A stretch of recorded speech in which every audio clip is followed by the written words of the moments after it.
Padre Nibardo, comenzamos. Comenzamos, muy bien. El Evangelio del domingo puede tener dos versiones. Una versión es en los lugares donde el jueves de Corpus se traslada al domingo por razones de practicidad de una parroquia y dificultades que pueden tener. Otra versión es la del propio del domingo. Yo voy a tomar la segunda versión, considerando que en muchísimas parroquias, gracias a Dios, el jueves se sigue respetando, Sí, y que este hay precepto tanta gente buena, estupenda, maravillosa, que dice el jueves de Corpus es jueves de Corpus, y es hermosísimo. Todo depende de dónde lo hayan vivido. Yo he tenido experiencias maravillosas de jueves de Corpus. Es una fiesta para mí entrañable porque es el día que hice mi primera comunión, ¿verdad? Mi primera comunión la hice un jueves de Corpus. Y les cuento que en aquel tiempo pues no había teléfonos celulares, fotografía digital. Vino el fotógrafo, sacó un montón de fotos y se veló el rollo y no tengo fotos de mi primera comunión.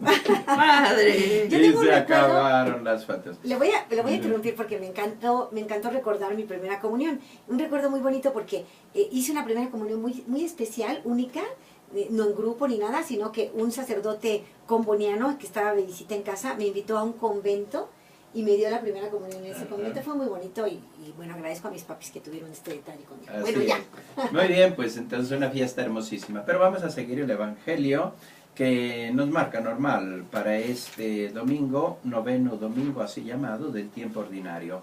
El Evangelio dice lo siguiente: un sábado Jesús iba caminando entre los sembrados y sus discípulos comenzaron a arrancar espigas al pasar.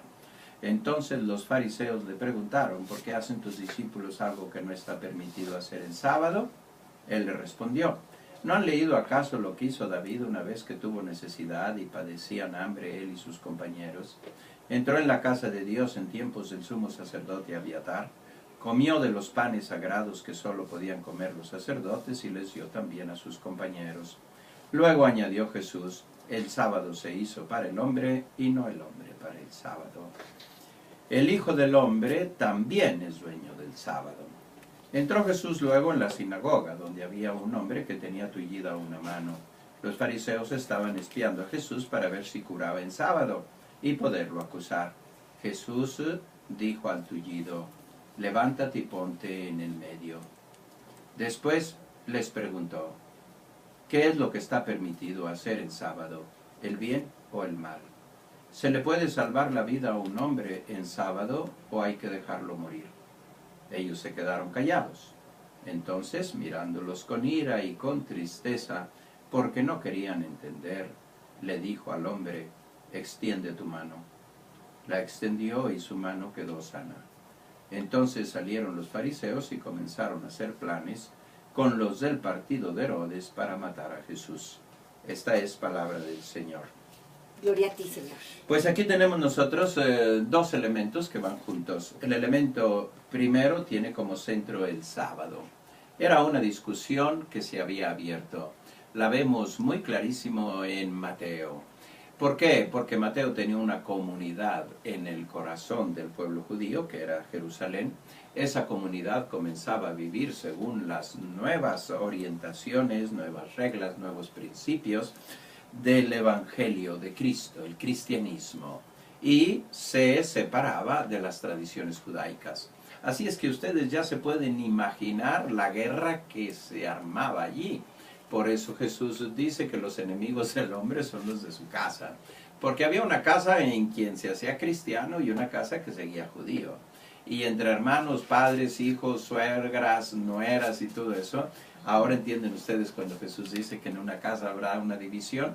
Yo vine a traer división, dice Jesús. En una casa habrá 3 contra 2 y 2 contra 3. Es así. ¿Por qué? Porque esas comunidades se empezaron a separar de las tradiciones judías. Dentro de las tradiciones judías había 3 tradiciones que están radicalmente enraizadas en el corazón del pueblo judío. La primera es la tradición de la oración. ¿Qué tipo de oración y cómo se hace oración? Y ahí es lo primero, cuando Jesús enseña a hacer oración a sus discípulos, les enseña a hacer una oración distinta. Por eso los discípulos hay un momento que le dicen: Señor, enséñanos a orar. Enséñanos a orar. Sea porque veían a Él hacer oración, es decir, queremos ser como tú. Segundo, porque cada maestro enseñaba a sus discípulos un tipo de oración. Bien, ahí entra una guerra. Por eso Jesús dice, cuando ustedes hagan oración, no se vayan a las plazas. Ellos lo hacían en las plazas. Basta que se juntaban un número, creo que eran 10 o 5 o 10, se ponían a hacer oración. Todavía el día de hoy existe allá. Todavía, no creas que es tiempo de los tiempos de Jesús. Todavía eso existe. El segundo elemento que entra en juego fuertemente es la limosna. Por eso Jesús dice, tú cuando des limosna no vayas tocando la trompeta y no vayas haciendo ruido. Luego lo explicaremos qué significa. Tercer elemento, el sábado y el ayuno. 4 elementos que los vemos en el Evangelio, una discusión. Hoy le toca el sábado, el elemento del sábado. Vamos a ver de qué se trata, regresamos con